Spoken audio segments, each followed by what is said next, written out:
Hah? Dua, aduh pusing. Pala otak, pala Barbie pusing. Bolak-balik. Maju, mundur. Maju, mundur. Maju, mundur. Maju, mundur. Anjay, pusing banget coy.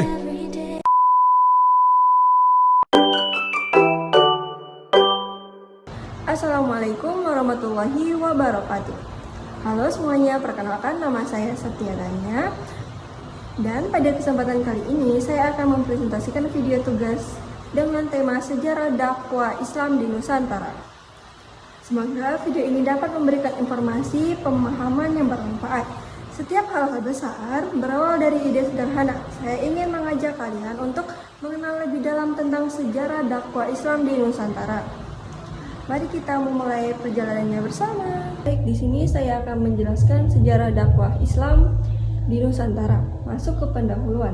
Dakwah Islam di Nusantara merupakan proses panjang yang berlangsung selama berabad-abad, dimulai sejak abad ke-7 Masehi hingga masa kini. Proses ini tidak hanya berupa penyebar agama semata, tetapi juga mencukupi transformasi sosial, budaya, dan politik dan ekonomi masyarakat di Kepulauan Indonesia. Islam datang secara damai melalui jalur perdagangan, perkawinan, pendidikan, dan kesenian, bukan melalui penaklukan seperti terjadi di beberapa wilayah lain.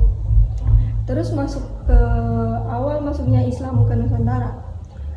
1. Jalur masuknya Islam. Islam masuk ke Nusantara melalui berbagai jalur. Contohnya jalur perdagangan. Para pedagang Muslim dari Gujarat atau India, Arab dan Persia singgah di pelabuhan strategis seperti Samudra Pasai, Aceh, Gresik.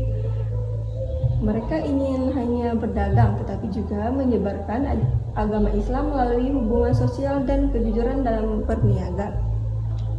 Terus ada jalur perkawinan.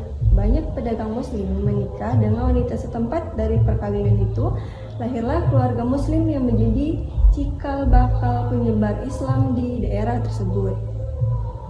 Terus jalur pendidikan dan tasawuf. Contohnya para ulama Sufi memainkan peranan penting dalam menarik hati masyarakat lokal karena ajaran Islam dibawa menekankan nilai-nilai spiritual, dan lokal karena ajaran Islam dibawa toleransi selaras dengan budaya setempat. Terus ada jalur kesenian dan budaya. Dakwah Islam juga disebabkan melalui kesenian seperti wayang, gemalang, dan sastra sehingga mudah diterima masyarakat. Terus ada teori-teori masuknya Islam. Contohnya teori Jukrat. Islam datang dari Jugrat atau India Barat pada abad ke-13 Masehi, dibawa oleh pedagang Muslim India.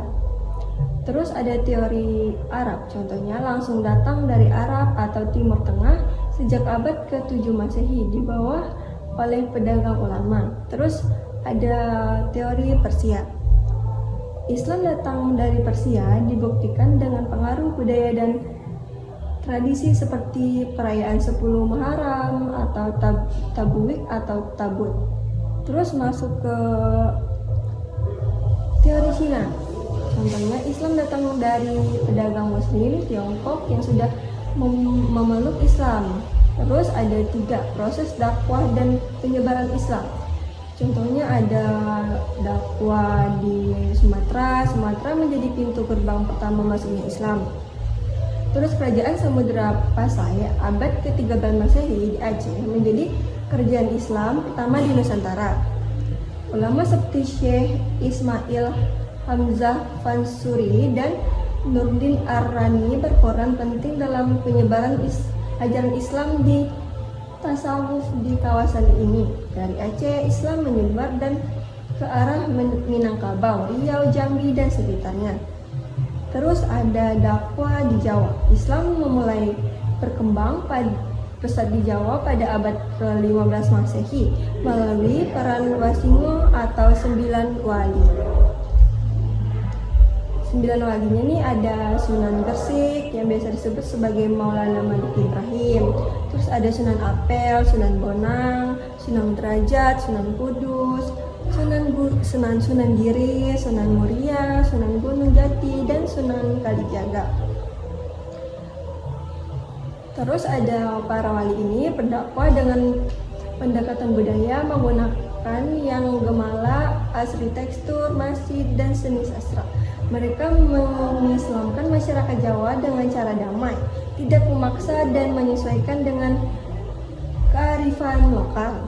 Terus ada dakwah di Kalimantan dan Sulawesi.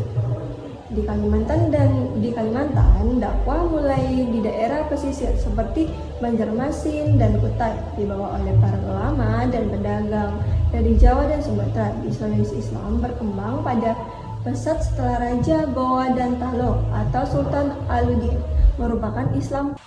Jadi kesimpulannya, dakwah Islam di Nusantara merupakan proses panjang, damai, dan berakulturasi dengan budaya lokal melalui pendekatan sosial, pendidikan, dan budaya Islam berkembang pesat dan menjadi bagian tak terpisahkan dari identitas bangsa Indonesia.